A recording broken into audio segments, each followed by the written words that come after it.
It's showtime, folks. Dame tu cosita. Ay, dame tu cosita. Dame tu cosita. Have you ever looked up at the sky and started asking yourself existential questions like, is there extraterrestrial life? Or how big is the universe? You probably have. But the more you ask, the harder it becomes to comprehend the vastness of the universe and understand our place in it. Hot diggity dog. This place is magnificent.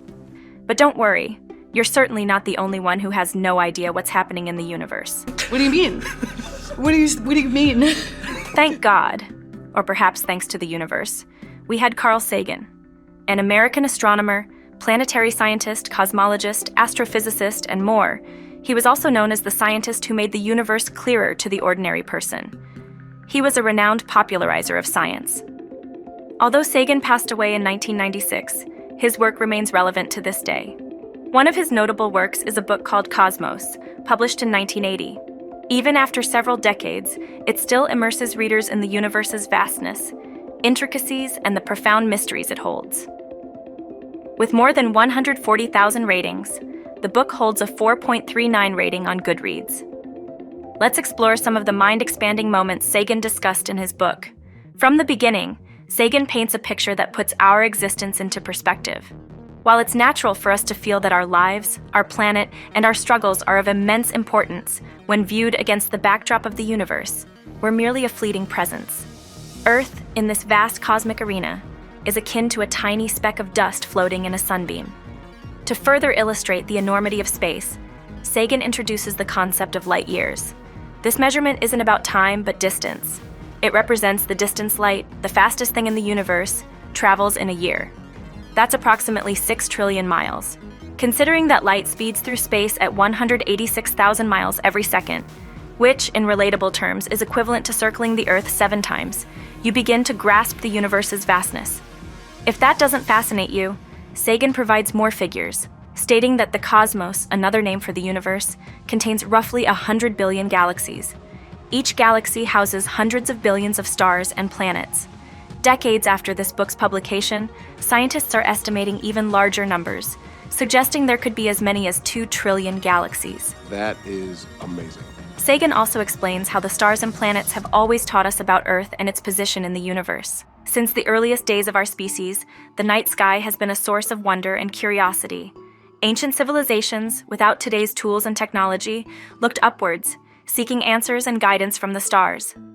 Thousands of generations ago, our ancestors depended on these celestial bodies for various essential tasks, from navigating vast oceans to marking the passage of time and seasons by looking at the position of the stars.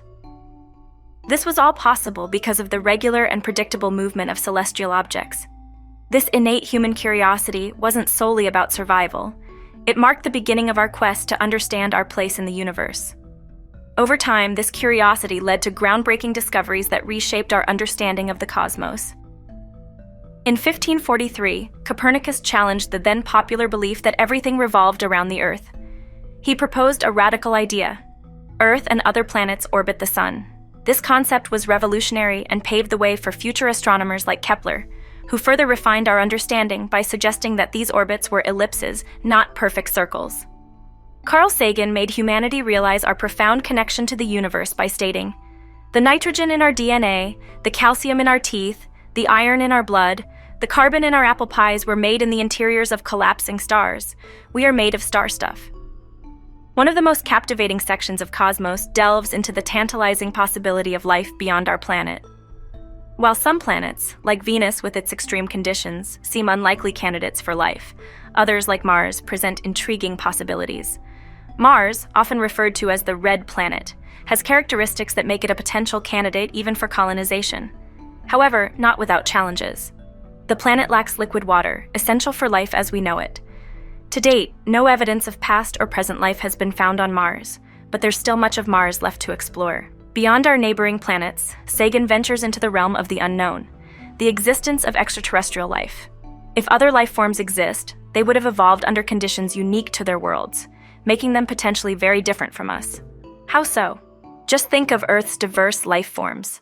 Evolution has created a rich cornucopia of life. So there's no reason to believe that life forms on another planet would resemble those on Earth, given the completely different conditions and evolutionary history of other planets. How would we communicate with such beings?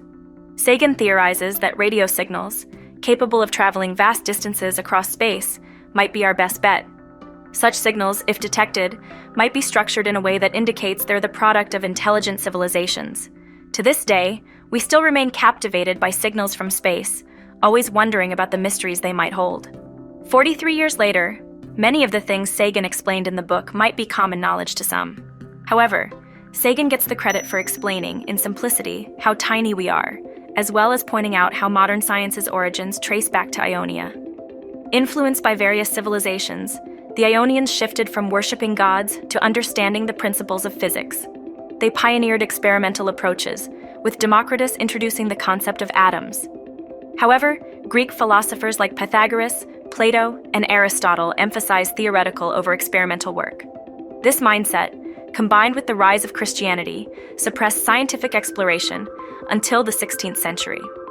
Sagan also emphasized the importance of modern science. In the book, he wrote about NASA's Voyager 1 and Voyager 2, space probes that were launched to study the outer planets and interstellar space beyond the sun's heliosphere.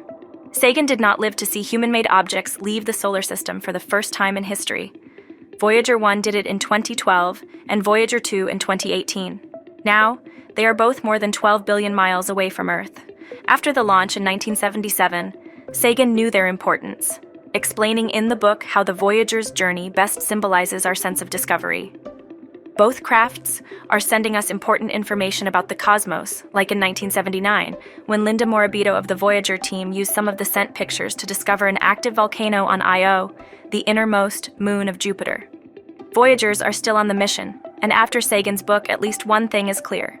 There's much more we don't know about the universe than what we do know. There's still so much to explore and understand, but with humanity's insatiable curiosity, we might one day find the answers we so desperately seek.